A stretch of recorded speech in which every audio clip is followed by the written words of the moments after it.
Assalamualaikum dear students, how are you all? I hope you will be fine. Today I welcome you to the new video. In this video we are going to study about salts. In the previous videos we have learnt about the topic of acids and bases, and we have learnt about the basically three major concepts and theories related to acids and bases. Now we have come to know about the chemical properties, chemical reactions, physical properties of all acids and bases. And now today we will talk about salts are the ionic compounds mean ये वो compound हैं जिनके अंदर ions मौजूद होते हैं. दो तरह के आयंस होते हैं. There are two types of ions, positive ion and negative ion.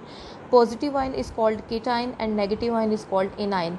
आपको पता है कि जब आप आयनिक कंपाउंड की डिस्कशन करते हैं तो एक आयनिक कंपाउंड है हमारे पास, जैसे कि हमारे पास है यहाँ पे सोडियम क्लोराइड NaCl.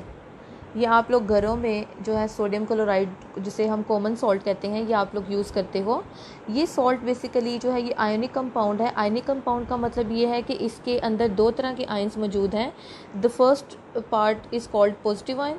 ठीक है, जो फर्स्ट जो आयन है वो हमारे पास पॉजिटिव आयन है, और जो नेगेटिव दूसरा वाला पार्ट है उसे हम क्या कहते हैं, एनाइन. ठीक है, this is called cation and this is called A9.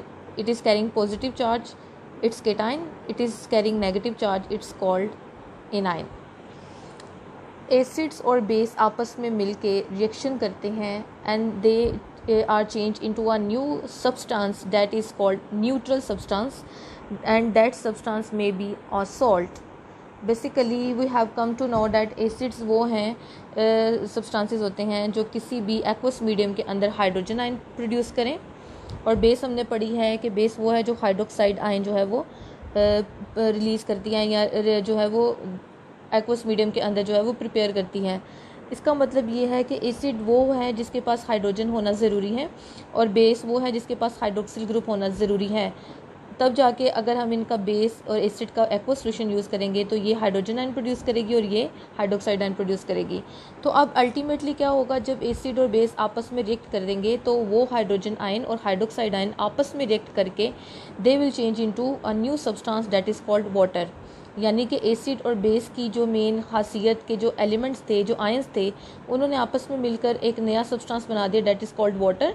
और एसिड और बेस के जो रिमेनिंग पार्ट्स हैं, जो रिमेनिंग एलिमेंट्स और केटाइन और एनाइन रह गए हैं, वो आपस में रिएक्ट करके क्या करेंगे, वो सॉल्ट प्रिपेयर करेंगे. अब क्वेश्चन ये है कि सॉल्ट जो है ये कौन सा कंपाउंड है, इसके अंदर कौन सी प्रॉपर्टीज़ मौजूद हैं. आइदर दे आर एसिड और they are base. So we have come to know that in acid we have hydrogen, that is the indication of acid. In base we have hydroxyl group that indicates it is a basic in nature, but in salt there is no hydrogen ion, there is no hydroxyl group. It is a neutral substance है. इसके अंदर positive और negative ion जो हैं वो मौजूद होते हैं. सोडियम आयन और क्लोराइड आयन ये दोनों पॉजिटिव और नेगेटिव आयन हैं, और ये आपस में क्या करते हैं, आयनिक बॉन्ड बनाते हैं. That's why the salt that is prepared by the reaction of acid and base, and the resultant product is a salt, and that is the neutral in nature. ना तो ये एसिड है ना ही ये base है, यानी कि इसके पास ना तो हाइड्रोजन है ना ही इसके पास हाइड्रोक्साइड ग्रुप है. तो हम कहेंगे कि जो भी सॉल्ट बनता है by the reaction of acid and base is called neutralization reaction. तो ये हमारे पास जो है क्या है, न्यूट्रलाइजेशन रिएक्शन, जिसमें एसिड और बेस के जो दोनों हैं आयंस हैं, हाइड्रोजन और हाइड्रोक्साइड आयन, आपस में रिएक्ट करके वाटर बना देते हैं. तो जो सॉल्ट बनेगा उसके अंदर ना तो एसिडिक प्रॉपर्टीज़ होंगी ना ही वो बेसिक प्रॉपर्टीज़ होंगी, तो वो न्यूट्रल सब्सटेंस होगा. इसीलिए हम कहते हैं salts are the ionic compounds generally formed by the neutralization of an acid with base. यानी कि जब भी एसिड और बेस आपस में रिएक्ट करके एक दूसरे की प्रॉपर्टीज़ को न्यूट्रलाइज करके एक न्यू सॉल्ट बनाएं और वाटर प्रिपेयर हो, उस कंपाउंड को हम क्या नाम देंगे, सॉल्ट का नाम देंगे. ठीक है, and the reaction is called neutralization, जो दोनों एक दूसरे की प्रॉपर्टीज़ को क्या कर देती हैं, न्यूट्रलाइज करके एक न्यूट्रल कंपाउंड में चेंज हो जाते हैं. That is called a salt. ठीक है, सो इम्पोर्टेंट क्वेश्चन ये आता है 2 मार्क्स का, डिफाइन न्यूट्रलाइजेशन रिएक्शन और गिव एन एग्जाम्पल. और ये भी हो सकता है how salt is prepared by the neutralization reaction of acid and base. So you have to remember that when acids and base react with each other, they are changed into salt and water is produced. That is called a neutralization reaction. Is that clear to all of you? अब यहाँ पे हम equation देख लेते हैं. यहाँ पे हमारे पास एसिड है, हाइड्रोक्लोरिक एसिड है, और बेस है हमारे पास सोडियम हाइड्रोक्साइड। अब एसिड और बेस दोनों के पास पॉजिटिव और नेगेटिव आयन है। ऑब्वियसली हाइड्रोक्लोरिक एसिड का यहाँ पे हम एक्वस सोल्यूशन यूज़ करेंगे, सोडियम हाइड्रोक्साइड का भी यहाँ पे हम एक्वस सोल्यूशन यूज़ करेंगे। एक्वस का मतलब ये है कि इन दोनों का पानी के अंदर सोल्यूशन मौजूद है, जैसे ही ये पानी में सोल्यूशन में डिजोल्व होंगे they will change into ions. Sodium ion separate हो जाएगा और हाइड्रोक्साइड आयन जो उसके ऊपर नेगेटिव चार्ज है ये अलग हो जाएगा, ये पॉजिटिव। इसी तरह एसिड की बात करें तो हाइड्रोजन के ऊपर पॉजिटिव चार्ज है, ये सेपरेट हो जाएगा, और क्लोरीन जो है नेगेटिव आयन, इसको ये सेपरेट हो जाता है वाटर के अंदर। यानी कि ये दोनों जो आयन्स होते हैं पॉजिटिव और नेगेटिव एसिड और बेसिस के, they are separated in the water, ठीक है। तो ये बिहेव करेंगे एज पॉजिटिव और नेगेटिव आयन। हाइड्रोजन के ऊपर पॉजिटिव आयन है तो ये केटाइन है, क्लोरीन नेगेटिव आयन है, एनाइन है। सोडियम यहाँ पे पॉजिटिव आयन है, that's why it is called cation, और हाइड्रोक्साइड जो है नेगेटिव आयन है, इट इज कॉल्ड एनाइन।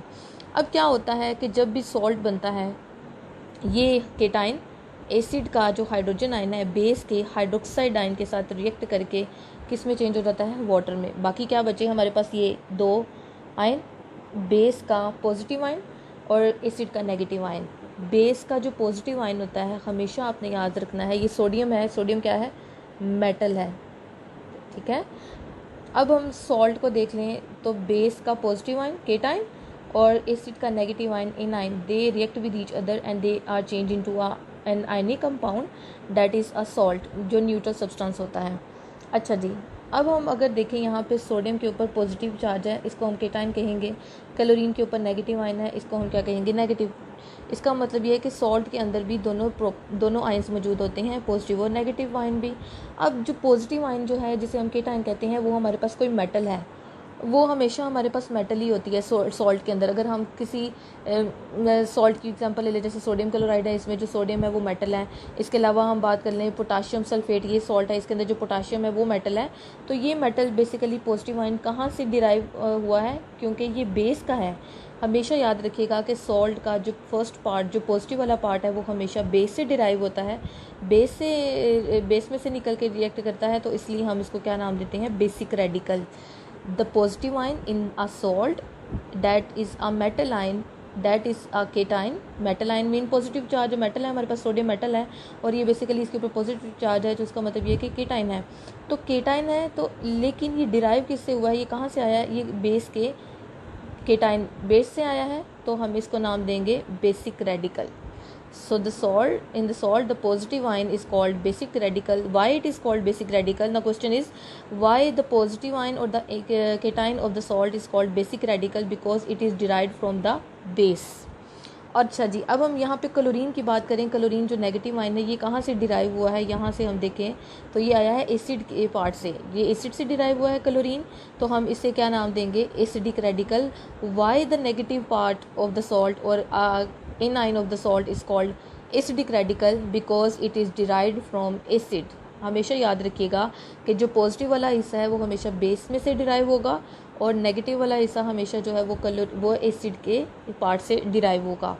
तो एसिड का हमेशा एनाइन और बेस का हमेशा केटाइन आपस में रिएक्ट करके सॉल्ट बनाते हैं, जिसे हम न्यूट्रल कंपाउंड कहते हैं।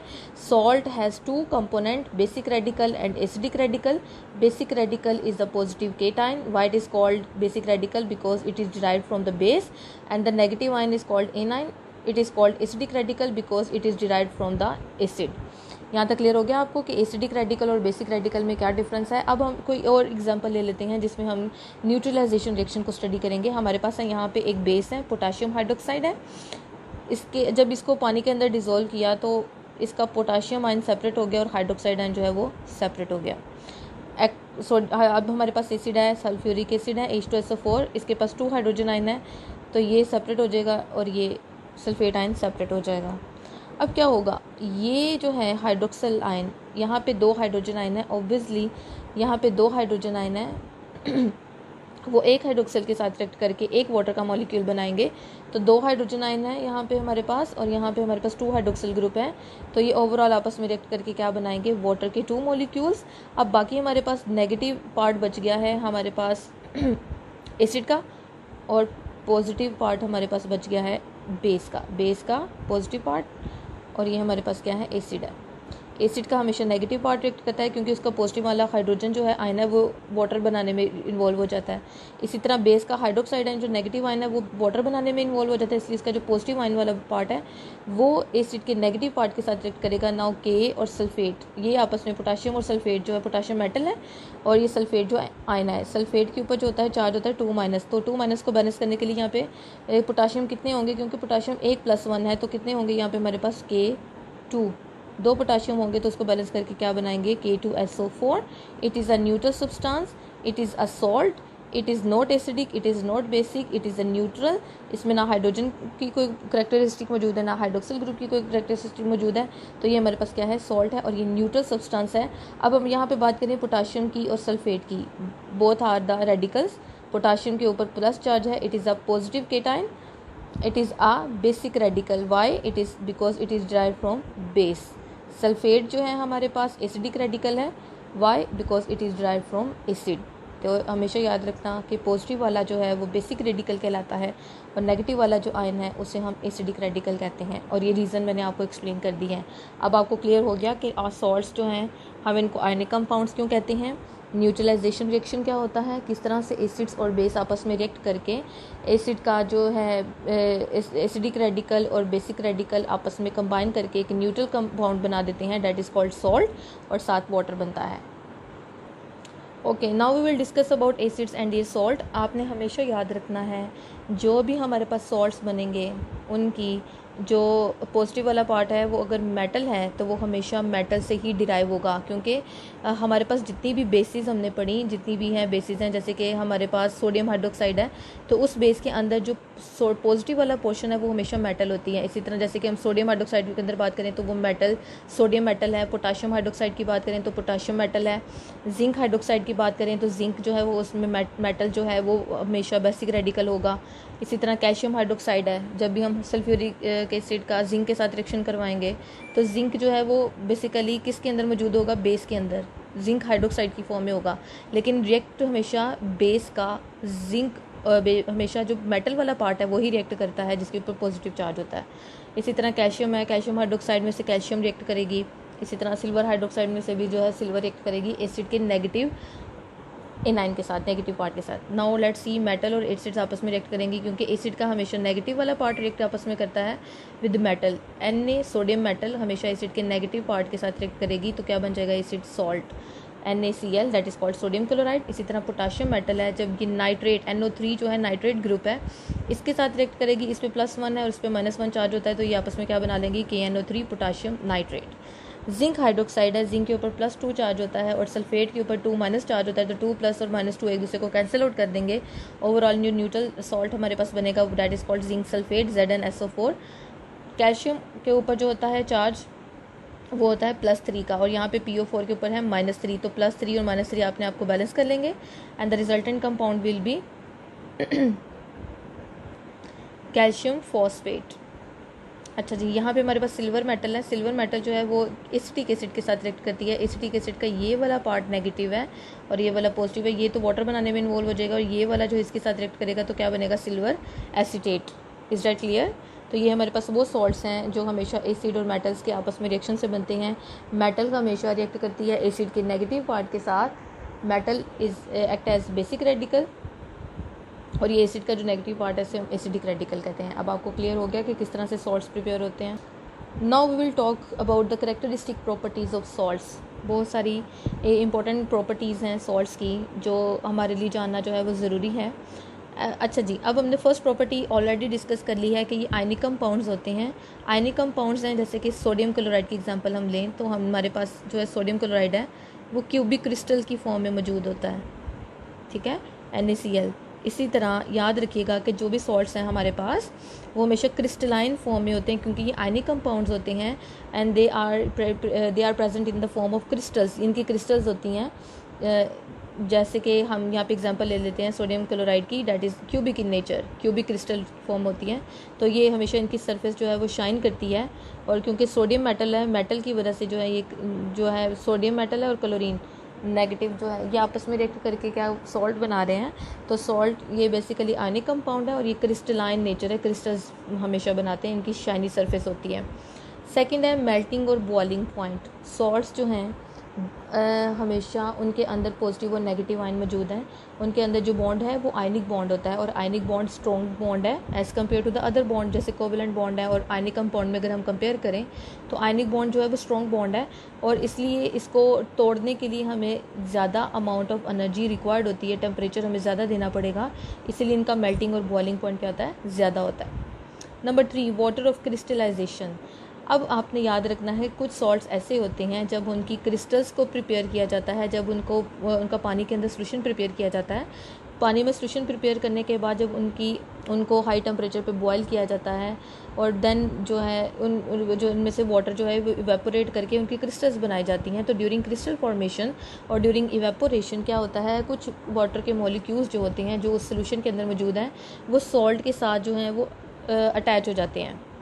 ठीक है, जैसे कि हमारे पास है कॉपर सल्फेट CuSO4। ये जो सॉल्ट है इसका जब हम वाटर के अंदर सोल्यूशन बनाते हैं और ड्यूरिंग क्रिस्टलाइजेशन जब वाटर को इवेपोरेट करना होता है ताकि हमारे पास सिर्फ और सिर्फ प्योर कॉपर सल्फेट मौजूद हो, सारा का सारा वाटर इवेपोरेट हो जाए, तो उस इवेपोरेशन के दौरान क्या होता है कि कुछ वाटर के मॉलिक्यूल्स जो हैं वो उस सॉल्ट के साथ अटैच हो जाते हैं, जिसकी वजह से जो उस कॉपर सल्फेट जो सॉल्ट है उसकी जो शेप है क्रिस्टल्स की, जो उसकी जो क्रिस्टल्स बनती हैं उसकी शेप भी चेंज होती है और उसका कलर भी चेंज होता है। तो इसका मतलब ये है कुछ वाटर के molecules during crystalline formation, crystal formation के दौरान वाटर के मॉलिक्यूल्स जो वो हैं वो कुछ सॉल्ट के साथ जो है वो अपने आप को चिपका लेते हैं, वो उसके अंदर चले जाते हैं, सॉल्ट के साथ अटैच हो जाते हैं, जो जिसे हम कहते हैं वाटर ऑफ क्रिस्टलाइजेशन। अब क्या होता है, जब कॉपर सल्फेट के साथ वाटर के मॉलिक्यूल 5 जो हैं अटैच हो जाते हैं तो इसका कलर हो जाता है ब्लू, डार्क ब्लू कलर के ये हो जाते हैं। लेकिन जैसे जैसे ये इवेपोरेशन चलती जाती है, ज़्यादा मैक्सिमम वाटर इवेपोरेट होता है, जब ये वाटर के मॉलिक्यूल भी निकल जाते हैं तो बाकी हमारे पास जो बचता है that is called copper sulphate. इसके साथ वाटर मॉलिक्यूल नहीं है तो ये वाइट फॉर्म में होता है, तो इसका कलर क्या होता है, वाइट। इसका मतलब ये है कि जो वाटर ऑफ क्रिस्टलाइजेशन है, जो वाटर के मॉलिक्यूल्स जो क्रिस्टलाइजेशन और इवेपोरेशन के दौरान सॉल्ट के साथ अटैच हो जाते हैं, उनकी वजह से सॉल्ट की जो क्रिस्टल्स हैं उनका जो शेप है वो भी चेंज हो जाती है और साथ साथ उनका कलर भी जो है वो चेंज हो जाता है। यानी जैसे कॉपर सल्फेट का हमने यहाँ पे डिस्कस किया तो ये ब्लू फॉर्म का था, जैसे ही वाटर के मॉलिक्यूल ये इवेपोरेट हो गए तो ये वाइट कलर का कॉपर सल्फेट में चेंज हो गया। क्लियर हो गया आपको। इसी तरह हमारे पास एक और सॉल्ट है कैल्शियम सल्फेट, इसके साथ जो ड्यूरिंग क्रिस्टल फॉर्मेशन इसके साथ 2 वाटर के मॉलिक्यूल्स अटैच हो जाते हैं। बेसिकली ये वाटर मॉलिक्यूल्स का अटैच हो जाना during crystal formation that is called water of crystallisation, जिसकी वजह से क्रिस्टल्स की शेप भी चेंज हो जाती है और उनका कलर भी चेंज हो जाता है। Is that clear? Now the last property is neutral compound. The important question is why salt is neutral compound. Neutral compound क्यों है, ठीक है, और आप रीज़न कैसे देंगे कि न्यूट्रल हम किस चीज़ की बिना पर हम उसे न्यूट्रल बोल रहे हैं कि सॉल्ट जो है वो न्यूट्रल होता है। यहाँ पे मैं 2-3 जो है वो सॉल्ट्स की एग्जांपल लिखूँगी। मेरे पास सोडियम क्लोराइड है, मेरे पास है यहाँ पे पोटाशियम सल्फेट है, इसके अलावा मेरे पास है मैग्नीशियम क्लोराइड है। ठीक है, यहाँ पे मैंने 3 सॉल्ट्स लिख दिए। अच्छा, अब हम यहाँ पे बात करते हैं कि जो सॉल्ट है वो एक आयनिक कंपाउंड है, इसके अंदर दोनों आयन मौजूद हैं, पॉजिटिव आयन भी है और नेगेटिव आयन भी है। तो हम यहाँ पे रेशो देख लेते हैं पॉजिटिव और नेगेटिव आयन की। सोडियम भी 1 है और क्लोरीन भी 1 क्या है, 1:1 की है। इसी तरह पोटाशियम देखें तो पोटाशियम 2 है और सल्फेट कितना है, 1। मैग्नीशियम 1 है और 2 क्लोरीन है। तो इसका मतलब ये है ये पॉजिटिव है और ये नेगेटिव आयन की रेशो को शो कर रहा है। इसका मतलब ये क्या है कि हम जब सॉल्ट का फॉर्मूला लिखते हैं उसमें हमें पता चलता है कि पॉजिटिव और नेगेटिव आयन जो हैं वो दोनों बराबर नहीं हैं। इसका मतलब ये है कि हम इसको कहेंगे कि ये न्यूट्रल नहीं है, नो। इसका मतलब ये है कि neutral nature of salt does not depend upon the number of positive और negative ion in a salt. एक सॉल्ट के अंदर पॉजिटिव और नेगेटिव आयन की तादाद शो नहीं करती कि वो न्यूट्रल कंपाउंड है। इसकी बिना पर हम इनको न्यूट्रल कंपाउंड नहीं कहते। सोडियम 1+1 है तो उसके साथ 1 ही क्लोरीन है, ये हो गया पोटाशियम। बल्कि हम इसको किसकी बेस पर कहते हैं, due two charges, equal charges की बेस पर हम इनको न्यूट्रल कहते हैं। कैसे, देख लें। सोडियम के ऊपर +1 चार्ज है, क्लोरीन पे है -1, तो ओवरऑल एक दूसरे को ये कैंसिल कर देंगे, -1 में से +1 कर दें तो क्या हो जाएगा, ओवरऑल 0। ये न्यूट्रल है। अच्छा, पोटाशियम के ऊपर जो होता है +1 चार्ज होता है, तो 2 पोटाशियम पे होगा 2 +2, और सल्फेट के ऊपर होता है 2-, तो ये क्या हो गया, न्यूट्रल। मैग्नीशियम पे होता है +2, इसी तरह क्लोरीन, 2 क्लोरीन है, 1 क्लोरीन पे -1 होता है, 2 क्लोरीन पे होगा -2, तो ये दूसरे को क्या कर देंगे, cancel out. It means salt is a neutral compound, it has different number of positive or negative ion, does not have equal number of positive or negative ion in it, it does not have equal number of cation and anion in it, but it has equal number of charges, opposite charges. इसके ऊपर opposite जो charges हैं वो दोनों equal हैं, जो एक दूसरे को कैंसिल आउट कर देंगे, और ओवरऑल जो सॉल्ट होगा वो न्यूट्रल होगा। तो इसका मतलब ये है कि ये जितने भी सॉल्ट्स हैं ये सारे न्यूट्रल कंपाउंड हैं, आल्दो इनका जो अंदर पॉजिटिव और नेगेटिव आयन बराबर नहीं है, 2 पोटाशियम और 1 सल्फेट है, 1 मैग्नीशियम है, यहाँ पे 2 क्लोरीन है, इनके आयंस बराबर नहीं है, लेकिन इनके ऊपर जो ऑपोजिट चार्जेस हैं वो उनका नंबर बराबर है, जिसकी वजह से हम इनको कहते हैं कि they are the neutral compound. So you can easily give the answer of this question easily. Question जो है वो 2 मार्क्स का पूछा जा सकता है कि why the salt is called neutral compound although it does not have equal number of positive और नेगेटिव आयन इट। तो आपने याद रखना है कि हम आयंस की बेस पर नहीं, बल्कि उनके ऊपर चार्जेस जो अपोजिट चार्जेस हैं उनकी बेस पर उनको हम न्यूट्रल कंपाउंड कहते हैं। उनके अपोजिट चार्जेस की जो तादाद है वो क्या होती है, सेम होती है। Is that clear?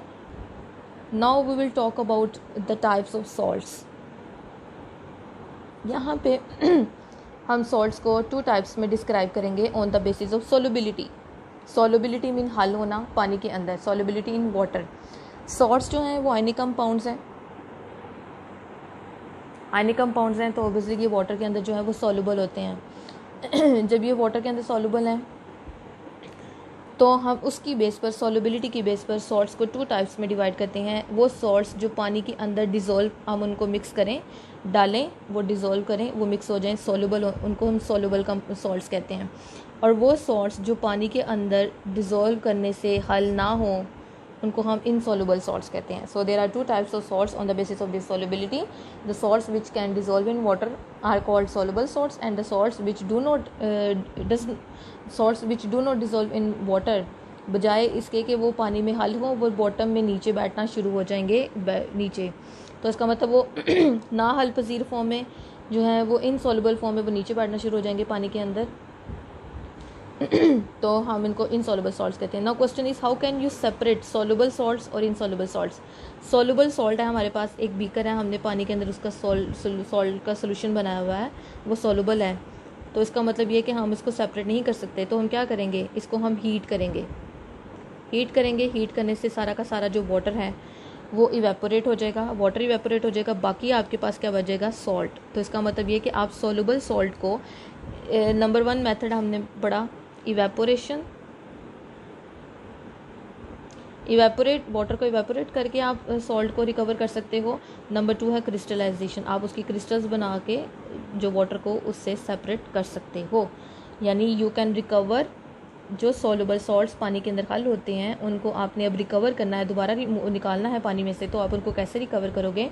So you have 2 method और the 2 ways to recover the salt from water. First one is the evaporation, आप वाटर हीट करोगे तो वाटर सारा इवेपोरेट हो जाएगा और बाकी आपके पास जो बच जाएगा वो क्या है, सॉल्ट है। क्रिस्टल्स बनाएंगे तो वाटर सारा इवेपोरेट हो जाएगा, क्रिस्टल्स की फॉर्म में आप उनको सेपरेट कर सकते हैं। अब क्वेश्चन ये कि जो इनसॉल्युबल सॉल्ट्स हैं, जो पानी के अंदर जो हल नहीं है वो नीचे बैठे हुए हैं, इनका सबसे ईजीली है कि आप इनको फ़िल्टर कर लोगे, फ़िल्टर पेपर के थ्रू पास करोगे तो पानी जो है वो पास हो जाएगा। ये इनसॉल्युबल जो सॉल्ट है वो पानी से, वो फ़िल्टर पेपर से में से जो पास नहीं होगा, तो इसका मतलब आप इजीली उनको सेपरेट कर सकते हो। Now we will talk about the preparation of soluble salts and insoluble salts. सबसे पहले हम बात करेंगे preparation of soluble salts. Soluble salts की प्रेपरेशन हम किस तरह से कर सकते हैं लैब के अंदर, इंडस्ट्रियल लेवल में हम किस तरह से सॉल्युबल सॉल्ट्स प्रिपेयर करते हैं। यानी कि ये सॉल्ट्स जब हम प्रिपेयर करते हैं, ये जब वाटर के अंदर ये डिज़ोल्व हुए हमें मिलते हैं तो वो सॉल्युबल सॉल्ट्स होंगे। डायरेक्ट डिस्प्लेसमेंट रिएक्शन, ठीक है, जिसमें हमने पढ़ा है कि एसिड्स का मेटल्स के साथ जो है वो रिएक्शन करें तो हमारे पास क्या बनता है, सॉल्ट बनता है, प्लस हमारे पास हाइड्रोजन गैस रिलीज़ होती है। एसिड्स के केमिकल रिएक्शंस में हमने ये रिएक्शन, फर्स्ट रिएक्शन हमने पढ़ा था, एसिड्स जब भी मेटल्स के साथ रिएक्ट करेंगी तो सॉल्ट बनेगा प्लस हाइड्रोजन गैस जो है वो रिलीज़ होगी। अब ये सॉल्ट जो है वो एक्वस होगा, एक्वस का मतलब ये है कि पानी में डिज़ोल्व हुआ होगा, तो इसलिए हम इसको क्या नाम देंगे, सॉल्युबल सॉल्ट। यहाँ पे हम एग्जांपल ले लेते हैं, हमारे पास है जैसे हमारे पास जो एग्जांपल है यहाँ पे एक हम ले लेते हैं एग्जांपल सोडियम की, ठीक है। सोडियम मेटल है मेरे पास और ये यहाँ पे है मेरे पास HCl, हाइड्रोक्लोरिक एसिड। ये एसिड है, ये मेटल है और ये मेरे पास क्या है, एसिड। तो क्या होगा, ये मेटल और ये नेगेटिव आयन एसिड का हमेशा आपस में रिएक्ट करके क्या बना देंगे, NaCl। यहाँ पे हम लिखेंगे हाइड्रोजन गैस बनानी है, तो यहाँ पे हमारे पास 2 हाइड्रोजन होने ज़रूरी हैं। हाइड्रोजन गैस बनी, यहाँ पे क्लोरीन 2 हैं, ठीक है। यहाँ पे सोडियम 1 है, यहाँ पे क्लोरीन 2 है, तो यहाँ पे भी हम 2 लगा देंगे, तो क्लोरीन 2 हो गए, सोडियम भी 2 है, यहाँ पे भी हम 2 लगा देंगे, तो ओवरऑल जो है वो हमारी इक्वेशन है वो क्या हो जाएगी, बैलेंस हो जाएगी।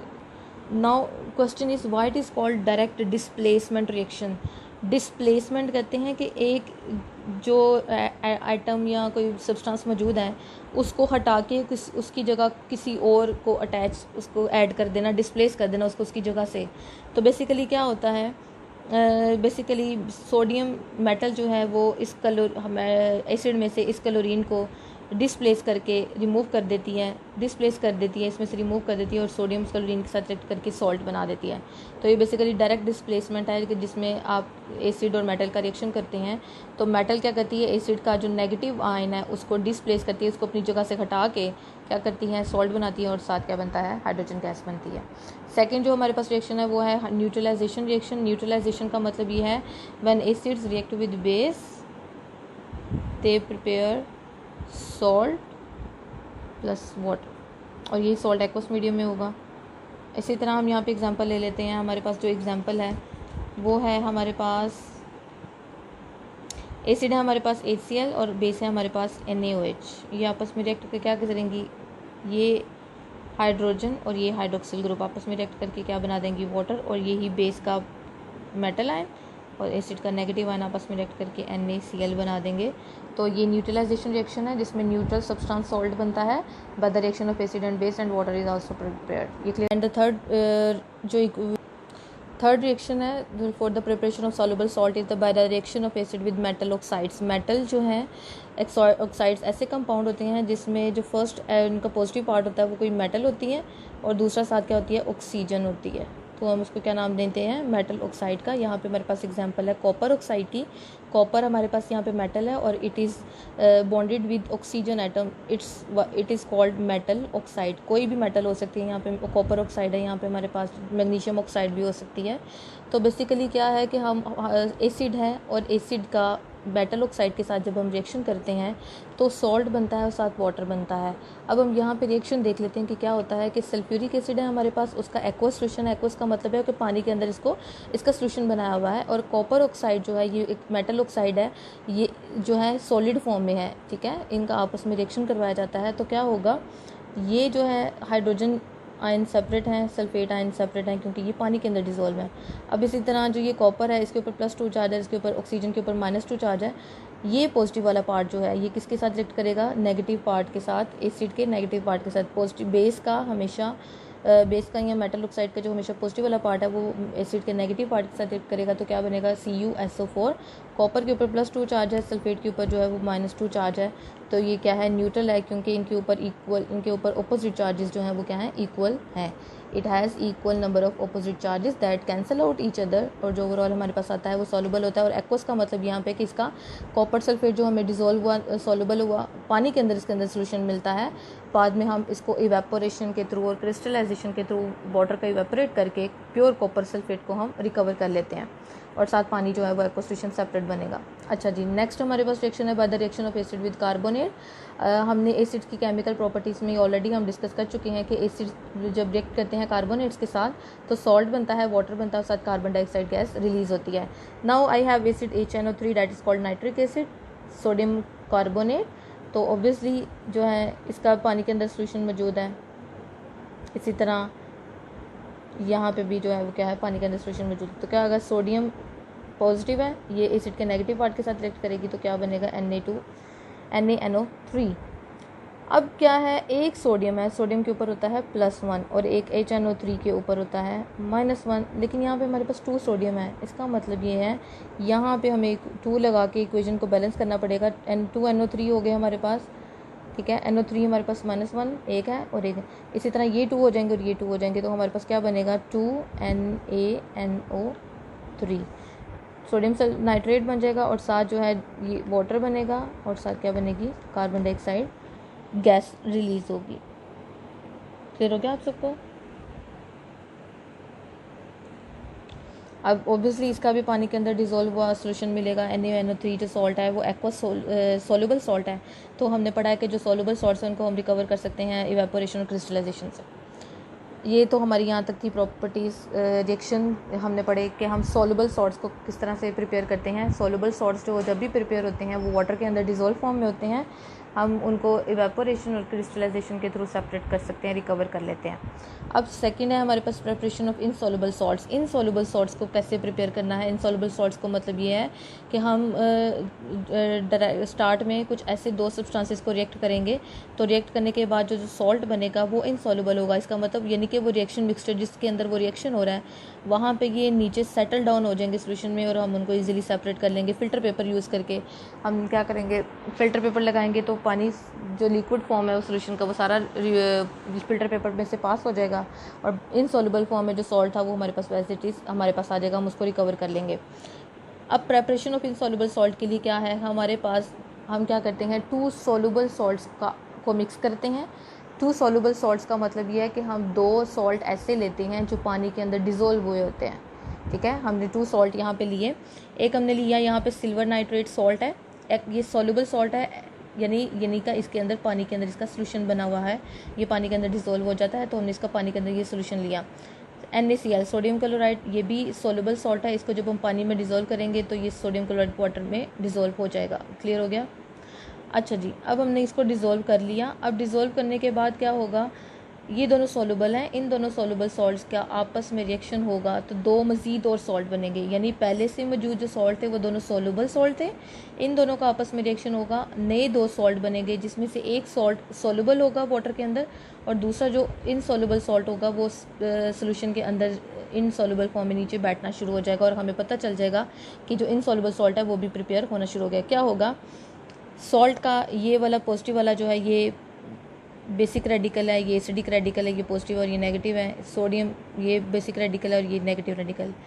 सॉल्युबल सॉल्ट्स में रेडिकल्स का एक्सचेंज होता है, किस तरह से, ये पॉजिटिव वाला जो है ये इस सॉल्युबल सॉल्ट के नेगेटिव वाले पार्ट के साथ रिएक्ट करेगा तो क्या बनेगा, AgCl सिल्वर क्लोराइड। अब इसके ऊपर हम यहाँ पे लिख देते हैं S, ये इनसॉल्युबल है और ये सोडियम जो है पॉजिटिव ये NO3 के साथ रिएक्ट करके NaNO3 बना देता है, डैट इज़ द, यहाँ पे हम इसके लिए लिखूंगे एक्वस सोल्यूशन। एक्वस का मतलब ये है कि ये पानी के अंदर डिज़ोल्व हुआ ही रहेगा NaNO3, लेकिन जो सिल्वर क्लोराइड है ये सॉल्युबल है सॉल्ट और ये है इनसॉल्युबल। इनसॉल्युबल का मतलब ये है कि ये सॉलिड फॉर्म में नीचे बैठना शुरू हो जाएगा, पानी के अंदर ये डिज़ोल्व नहीं हो सकता। सो you can prepare insoluble salt by mixing 2 soluble salts that are soluble in water. By the reaction of these 2 soluble salts the exchange of radical take place. basic radical acidic radical से react करेगा, एक इस salt का basic radical दूसरे salt के acid radicals के साथ react करेगा और exchange होने से 2 salt मज़ीद बनेंगे, एक soluble होगा और एक दूसरा insoluble होगा। दूसरा हम यहाँ पे ले लेते हैं Na2CO3 सोडियम कार्बोनेट जो है ये एक्वा सोल्यूशन है, इसमें ये पानी के अंदर डिजोल्व है। इसी तरह कॉपर सल्फेट है, इसका भी एक्वा सोल्यूशन लिया, ये दोनों पानी के अंदर सॉल्युबल सॉल्ट्स हैं, ये सॉल्युबल है, इन दोनों का आपस में रिएक्शन होगा और एक्सचेंज ऑफ रेडिकल होगा। ये वाला पॉजिटिव वाला रेडिकल इसके ये नेगेटिव वाले रिएक्ट के साथ रिएक्ट करेगा तो क्या बनेगा, Na2SO4 प्लस और ये कॉपर है CO3 के साथ रिएक्ट करके क्या बना देगा, CuCO3 कॉपर कार्बोनेट। अब ये सॉलिड फॉर्म है, ये इनसॉल्युबल है क्योंकि ये पानी में डिज़ोल्व नहीं होता और ये सॉलिड फॉर्म में नीचे बैठना शुरू हो जाएगा। और ये जो Na2SO4 है ये एक्वा सोल्यूशन है, बने में डिज़ोल्व हुआ बनेगा, बाद में हम इसको रिकवर कर लेंगे फिल्ट्रेशन और क्रिस्टलाइजेशन से और इसको हम फिल्टर पेपर के थ्रू जो है वो सेपरेट कर लेंगे। तो इसी तरह से आप सॉल्युबल और इनसॉल्युबल सॉल्ट्स को इजीली प्रिपेयर कर सकते हो।